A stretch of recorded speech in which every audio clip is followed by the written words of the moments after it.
Muy bien, después de un par de semanas hablando sobre el tiempo, sobre los efectos que tiene el tiempo sobre nosotros, sobre lo que nos desgasta, lo que nos cambia, lo que nos madura, lo que nos estropea, ya hablé de cómo Eclesiastés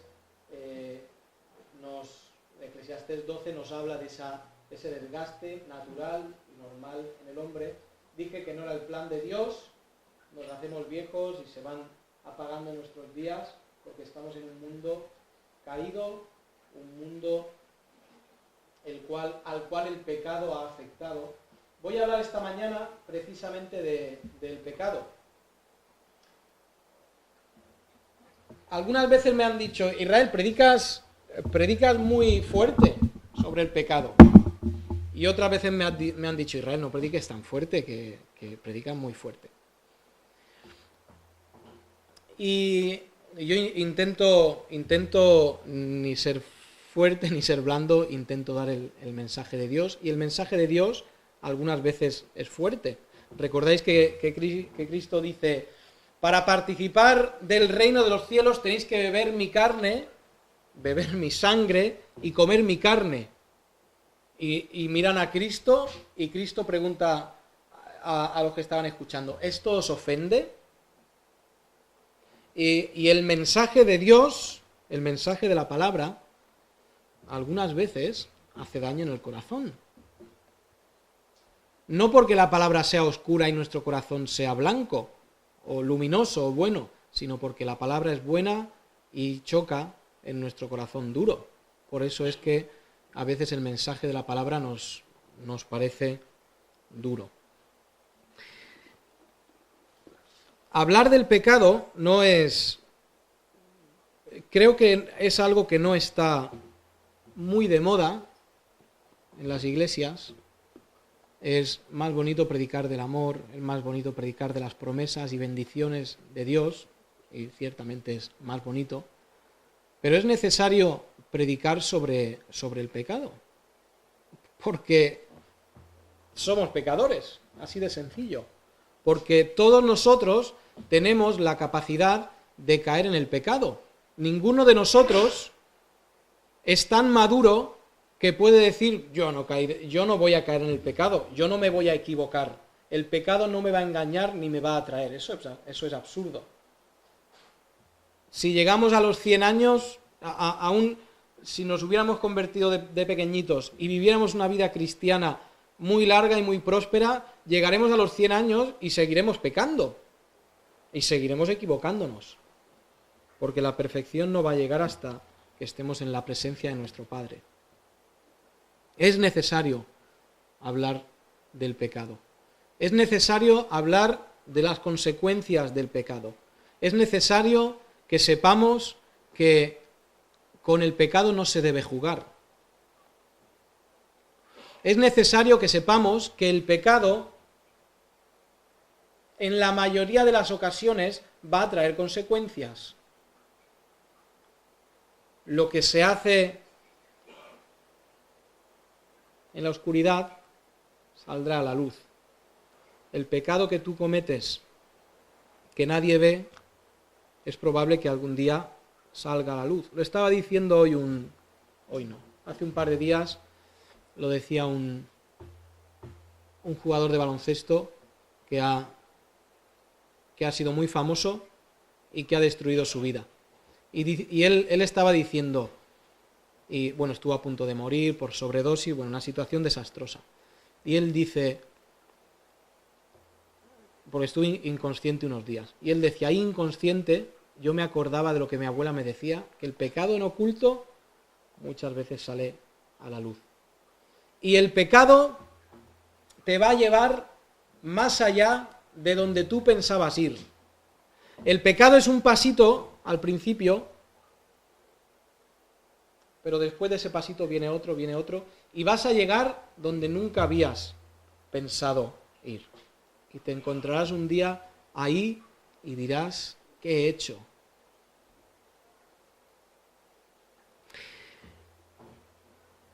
Vamos a hablar de los efectos del pecado. Hablé hace un par de semanas sobre la redención, y dentro de la redención necesitamos está el concepto de pecado y la redención viene a solucionar ese problema del pecado. Vamos a ir al libro de Efesios. Estamos ahí en el capítulo 1, en esa frase tan larga que dice ahí en el capítulo 1, que llevamos ya en estos versículos varias semanas, pero es que tiene tanto que decir esta frase que seguramente estaremos varias semanas más en estos versículos. Voy a coger desde el 3, le damos un poquito de contexto. Dice: bendito sea el Dios y Padre de nuestro Señor Jesucristo, que nos bendijo con toda bendición espiritual en los lugares celestiales en Cristo, según nos escogió en Él antes de la fundación del mundo, para que fuésemos santos y sin mancha delante de Él. En amor, habiéndonos predestinado para ser adoptados hijos suyos por medio de Jesucristo, según el puro afecto de su voluntad, para alabanza de la gloria de su gracia, con la cual nos hizo aceptos en el amado, en quien tenemos redención, y hace algunas semanas estuve hablando del plan de la redención. Dice el 7, en quien tenemos redención por su sangre, pone ahí una coma, y después dice el perdón de pecados.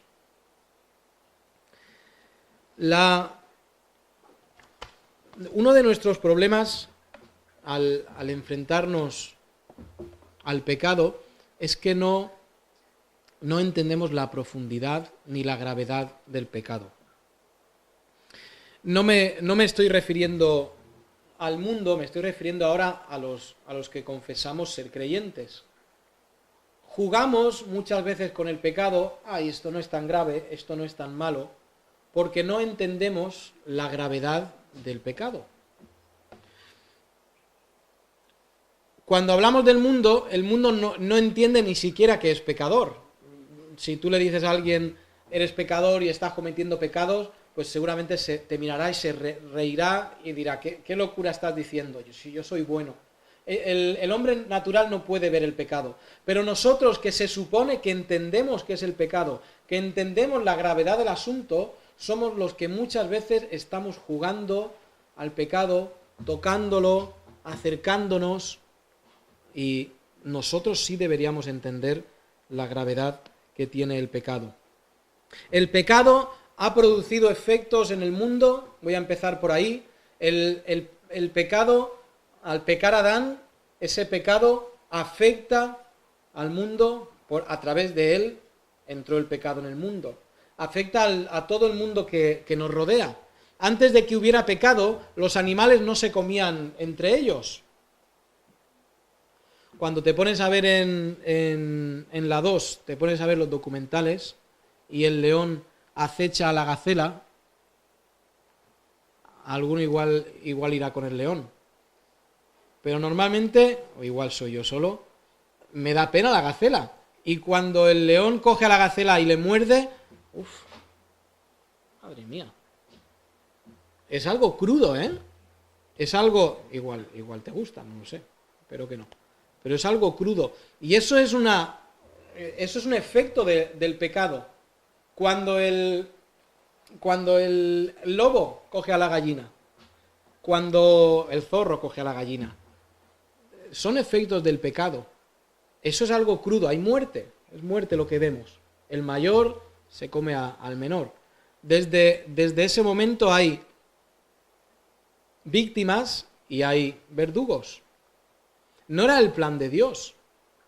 En el plan inicial de Dios jugaban juntos el lobo y la gallina. Y tan amigos. Será lo que encontremos al final de los tiempos, en ese reino milenario, donde jugarán el cordero y el león, donde el niño jugará encima de la cueva del áspid, porque no serán peligrosos. Pero nos encontramos en un mundo caído por el pecado y afectado por el pecado. Un mundo que en la maldición vimos que produciría espinos y abrojos, donde cultivar la tierra es algo difícil. El pecado produce en nosotros todos los efectos que describí la semana pasada: arrugarnos, cansarnos más fácilmente, dormir menos, se nos caen a las personas mayores a veces se les caen los dientes, sufren del corazón, ya no tienen energía, todo esto. Esto es también efecto del pecado. El pecado ha hecho que el mundo en el que estamos sea de esta manera. Ahora, en lo que produce el pecado en nosotros, cuando nosotros... No voy a decir eso. Voy a decir, y para aligerar un poco. La maldición del pecado conllevaba la muerte. Eso es lo que dije hace un par de semanas. La maldición a Adán y a Eva era la muerte. Ahora, ¿la muerte física o la muerte espiritual? Y esto es un poco, la respuesta está un poco mezclada, porque las dos cosas realmente. Pero cuando Dios viene y habla con Adán, Dios no les mata, ¿verdad? Conocemos la historia, Dios no les mata. No les mata físicamente, pero les mata espiritualmente. Sí que hay muerte. ¿Recordáis que lo que Satanás le había dicho a Eva? No moriréis, sino que seréis como Dios. Pues cuando llega el momento en que Dios pone su castigo, les da algo peor que la muerte física, que es la muerte espiritual. Cuando llegamos al Nuevo Testamento, Cristo viene hablando de todos estos temas espirituales, llegamos a una conclusión. Es más importante la vida espiritual que la vida física. Y dice esta frase de: a Dios le importa lo físico en la medida que influye en lo espiritual, a Dios le importa lo temporal en la medida que influye en lo eterno. Dios nos dice, Cristo nos enseña, es más importante la vida espiritual que la vida física. Y eso se aplica a la muerte.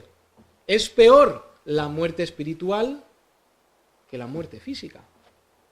Cuando Dios sacó a Adán y a Eva del huerto, los separó espiritualmente de ellos. Los separó espiritualmente de Él. Separar a alguien espiritualmente de Dios es provocarle la muerte espiritual. Yo creo que me estáis siguiendo todos, ¿no? Y son conceptos igual un poquito complicados. Pero lo explico de esta manera. La muerte espiritual es estar espiritualmente separado de Dios.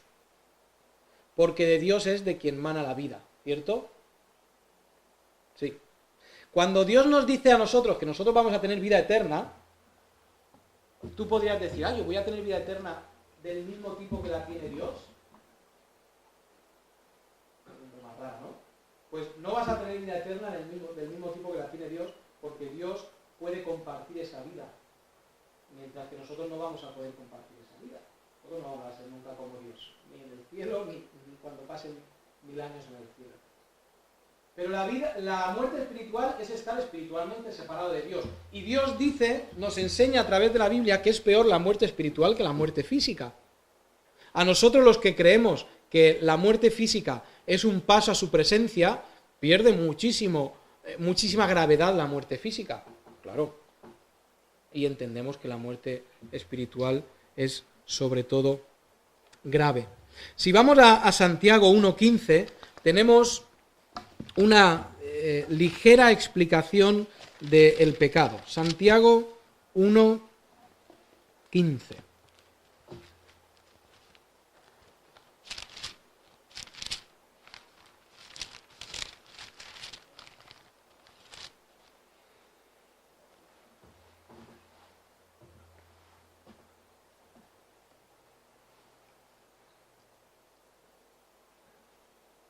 Dice Santiago 1:15, venga, lo cojo desde el 12. Bienaventurado el varón que soporta la tentación, porque cuando haya resistido la prueba, recibirá la corona de vida que Dios ha prometido a los que le aman. Cuando alguno es tentado, no diga que es tentado de parte de Dios, porque Dios no puede ser tentado por el mal, ni Él tienta a nadie, sino que cada uno es tentado cuando de su propia concupiscencia es atraído y seducido. Entonces la concupiscencia, después que ha concebido, da a luz el pecado, y el pecado, siendo consumado, da a luz la muerte. Y nos da un ligero, digo ligero porque podía haber profundizado mucho más, pero nos da un ligero esquema de cómo funciona el tema de la tentación, del pecado, de los deseos, y empieza diciendo que la tentación, el pecado, entra a través de concupiscencias. Concupiscencias son deseos fervorosos. Ahora, el problema no es tener deseos. Absolutamente no es ningún problema tener deseos. Tú puedes, con total legitimidad, puedes decir, oye, mi coche tiene ya 45 años, me gustaría tener uno nuevo. Es totalmente legítimo decir eso. Ahora, el problema es cuando llevamos ese deseo más allá de los límites que nos pone la palabra. Lo pongo de otra manera. Mi coche tiene ya 45 años y yo deseo otro coche. ¿Sabes qué? Cuando mi padre muera, seguramente me deja su coche. A ver si se muere pronto. Este deseo se ha llevado fuera de los límites, ¿no? Tenemos un deseo correcto que se lleva fuera de los límites de lo correcto.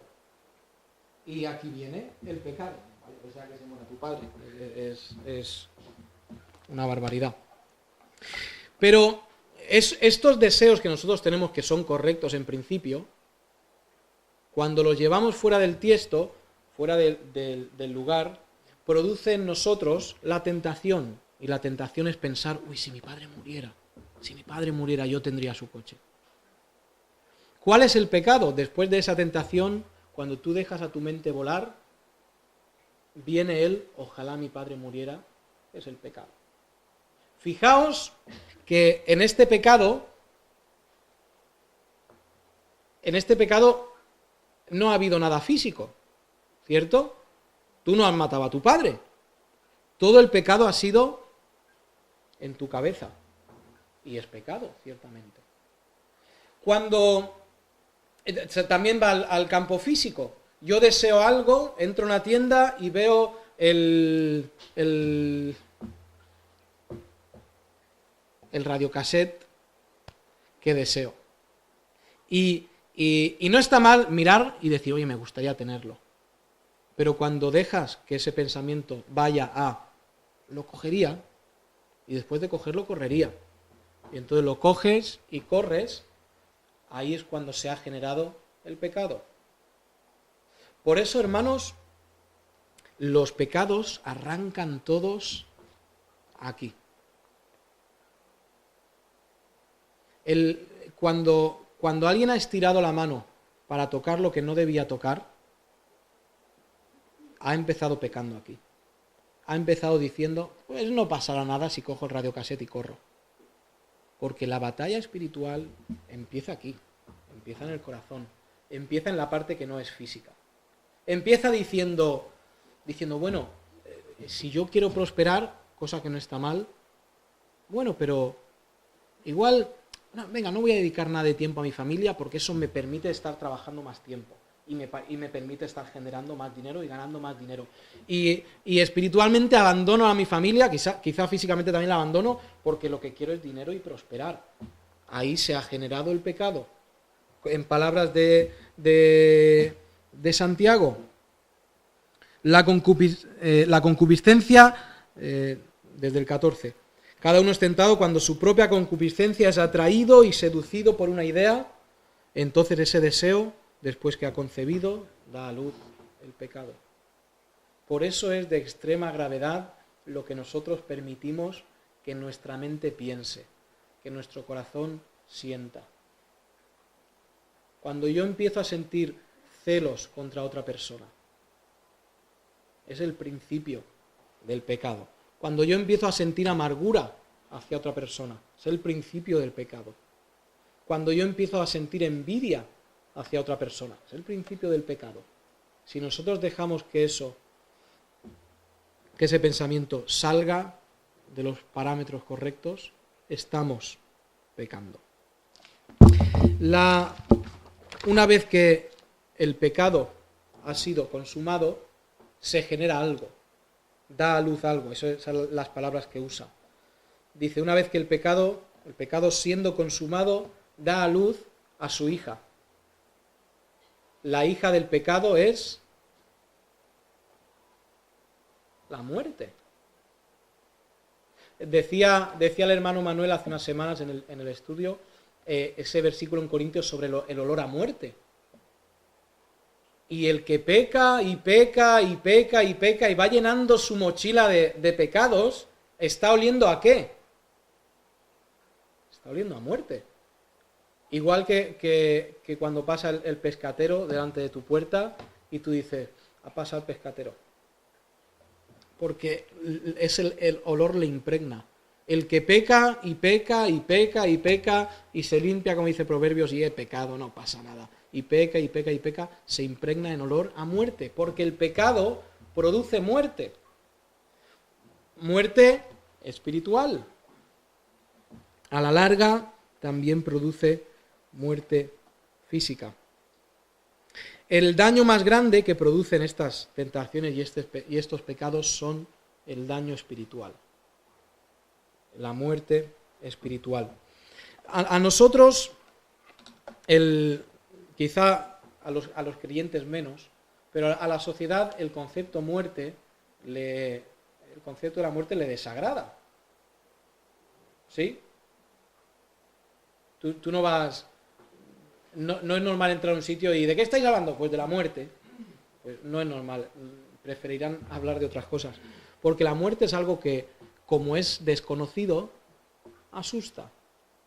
Porque todos han perdido a una persona y esa persona no ha vuelto. No ha vuelto para decir si está bien, no ha vuelto para decir si está mal.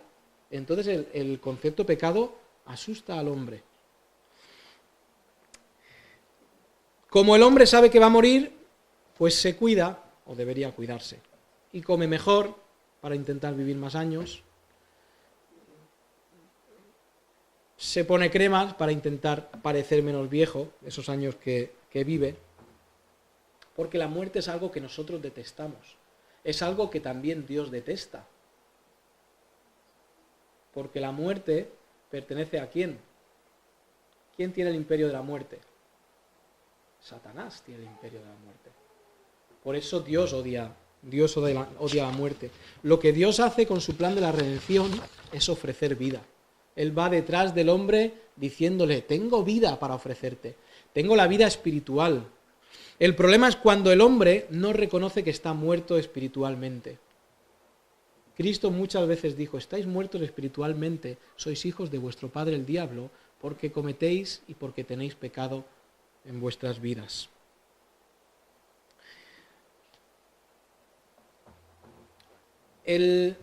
Cuando dice Efesios que Dios nos perdonó los pecados,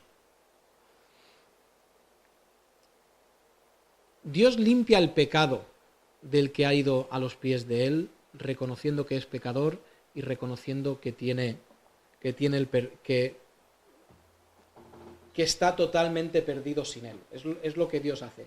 Dios limpia los pecados. Es algo curioso y es algo que se podría hablar mucho, pero Dios limpia los pecados que has cometido y también los que cometerás. Es algo muy interesante.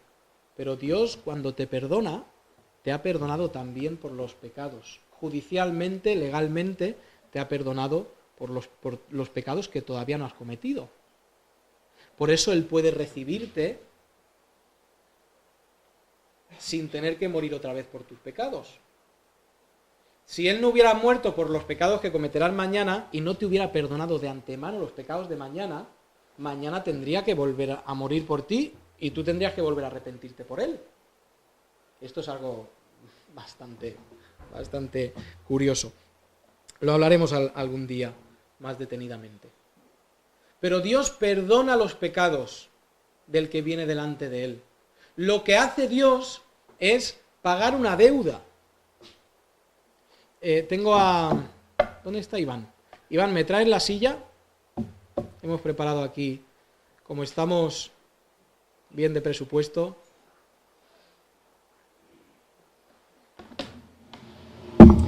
Como estamos bien de presupuesto, pon la silla y esto Iván no lo sabe, pero por favor siéntate. Estás ahí, ahí va a estar muy cómodo. ¿Habéis visto? Perdona. ¿Habéis visto lo que pone, no? ¿Lo leéis bien? ¿Qué pone? Pecado. Muy bien.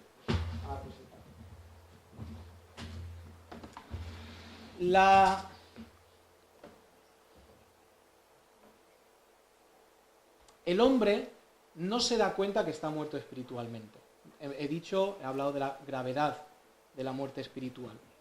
El hombre no lo sabe. Ahora, si el hombre un día se da cuenta que está muerto espiritualmente, que está en pecado, como está Iván ahora mismo, está en el pecado, él intentaría levantarse de la silla, abandonar el pecado, y él puede hacerlo, pero espiritualmente nadie que está en el pecado puede por su propia fuerza levantarse. ¿Quién puede salir? ¿Quién puede ser perdonado del pecado? ¿Quién puede ser sacado del pecado por su propia fuerza? Incluso pensarlo es absurdo. Nosotros que conocemos la Biblia decimos, no puede ser. Ahora, Iván, que es un chico muy listo, él llama a un grupo de amigos y dice, oye, venid y sacadme del pecado. Y vienen sus amigos, le miran, Iván, te han metido en una buena, ¿eh? Vamos a sacarte. Y los amigos podrían tirar de él, estoy hablando espiritualmente, y le podrían sacar del pecado. Pero espera un momento, la fuerza de la amistad, ¿no? Qué tremenda es la amistad que incluso une más que la familia. Pero es que la fuerza de la amistad no puede hacer nada. Iván también podría llamar a un médico. Y vendría un médico y diría, Iván, no te preocupes porque la medicina, ¿tú sabes el bien que ha hecho la medicina en el mundo? ¿Tú sabes las vidas que ha salvado la medicina? ¿Tú sabes que hemos conseguido a los que se morían sanarlos y que vivieran? La medicina te va a ayudar. Y podrían medirle la tensión y darle una pastilla, ponerle una inyección, pero no sacarle del pecado. Iván podría llamar a un amigo suyo que es religioso, al imán de una mezquita o a cualquier otra religión, y venir y echarle agua bendita y hacer 4 rezos por él y decirle, venga, sal, porque la religión, tú sabes lo que ha hecho la religión en el mundo, hemos llevado paz donde no había, hemos logrado que se den la mano los que se odiaban, hemos logrado bautizar a 100.000 niños alrededor del mundo. La religión es fuerte, la religión puede hacerlo, pero la religión no le podría sacar. Iván podría llamar a quizá un científico. ¿Conocen algún científico? No, bueno, pues le llamo yo al científico. Y viene el científico, mide la silla, mide a Iván, hace unas cuantas ecuaciones en una pizarra y dice, Iván, yo te voy a sacar de esta. Porque la ciencia, fíjate lo que ha hecho el hombre, ¿no? Con la ciencia. Ha salido de la Tierra, ha ido a otros lugares, ha pisado la Luna, hemos conseguido fotos de la otra punta del universo. La ciencia te puede ayudar y la ciencia no podría ayudarlo. Podría llamar a algún amigo suyo culturista y decir, oye, ven a echarme una mano, y que este amigo culturista tirara y dijera, el brazo del hombre es el que puede, el brazo del hombre es quien realmente tiene poder, y no podría sacarle. Nos queda un último recurso, que este es el recurso bueno de verdad, que llame a su amigo rico, y su amigo rico venga y le diga, Iván, no te preocupes, porque esto lo arregla todo, no te preocupes. Y traer un montón de máquinas, de aparatos, traer a sus guardaespaldas, intentar sacarles, y no podría levantarse del pecado, no podría salir del pecado. Ahora, Iván está sentado en una silla, no está en peligro su vida, pero cuando llevamos esto al campo espiritual, estamos en un gran problema, porque el pecado nos ha atrapado. Porque el pecado tiene la capacidad de hacerte esclavo de él. Gracias, Iván. Deja la silla. ¿Quién sería el único que podría levantar a Iván espiritualmente? Dios. La obra de Cristo. Y Cristo diciendo, Iván, ¿reconoces que no puedes hacer nada? ¿Reconoces que no hay nada que pueda sacarte de tu situación? Y en el momento que dices, sí, lo reconozco, Señor, solo tú puedes librarme. Cristo da la mano y levanta y saca del pecado. Esta silla del pecado no es exclusiva de los que no creen. Esta silla del pecado, este poder de atracción del pecado, no es exclusivamente de los que nunca han conocido a Dios. ¿Sabéis que como creyentes tú puedes jugar con el pecado? Puedes darle vueltas, puedes tocarla un poquito y decir, espera, que yo voy a salir de esta. Espera porque no pasa nada. Y jugar un poquito con el pecado, darle una vuelta a la silla. Mira, no hay ningún problema, me suelto cuando yo quiera. Y ya tenemos un Señor en el Antiguo Testamento que varias veces dijo, no te preocupes porque yo voy a salir de esto cuando yo quiera. Y era un Señor que tenía los pelos largos y acabó con los pelos cortos. Y decía, yo voy a salir de esta. Los creyentes también nos podemos sentar en esta silla. Los creyentes podemos jugar con el pecado. Y el pecado le podemos poner todos los nombres que tú quieras. Podría ser deseos no realizados. Y vivir en amargura porque Dios no te ha dado lo que tú deseas. Y puedes ser esclavo de los deseos que no se han realizado en tu vida. Y digo siendo creyente, y vivir en amargura a Dios porque Dios a él sí le ha dado y Dios a mí no me ha dado. Puedes ponerle el nombre de celos, quizá. Tengo celos. Puedes poner el nombre de consumismo. El tener más. Y vives esclavo de tener lo último, de tener lo mejor y de tener lo que está en los anuncios publicitarios. Y ser esclavo del consumismo. ¿Cuántos nombres se le podrían dar a esta silla? Pornografía se le podría llamar a esta silla. Hombres, quizá mujeres, atados, encadenados y con 10 vueltas de cadena encima de ellos, cogidos a algo que no pueden dejar. Vuelvo a decir lo mismo, el único que puede sacar de esto es Cristo. No puedes levantarte por tu fuerza. Juego se puede llamar esta silla. Se puede llamar tabaco, se puede llamar esta silla. Se puede llamar alcohol también esta silla. Se puede llamar orgullo esta silla. El orgullo que te tiene cogido, tu propio orgullo, y a veces orgullo espiritual, ya he hablado de eso, como es la peor clase de los orgullos, te puede tener cogido por el orgullo y no soltarte.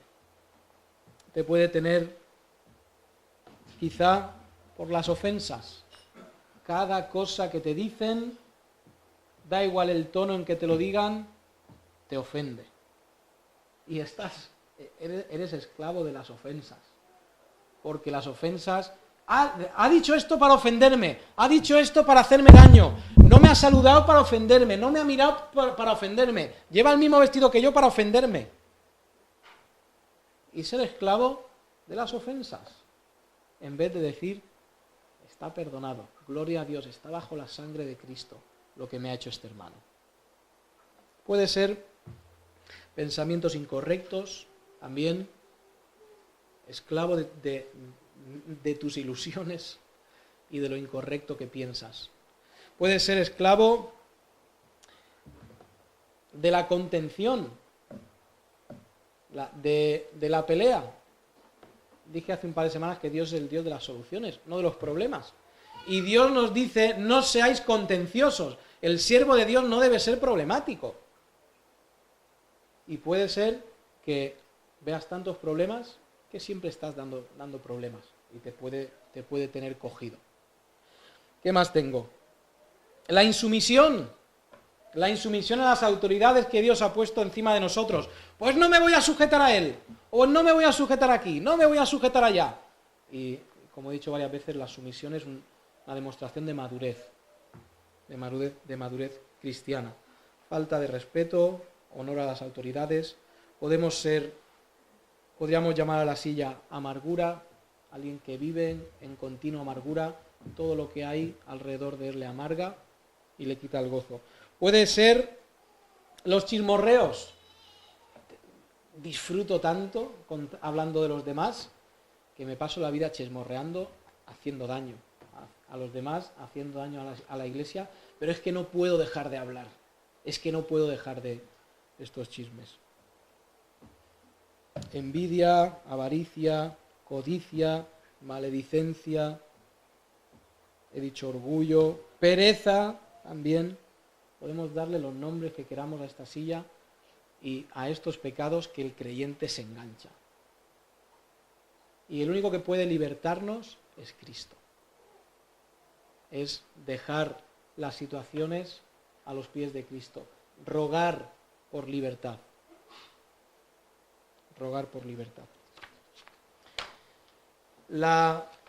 Sigue diciendo el versículo ahí en Efesios.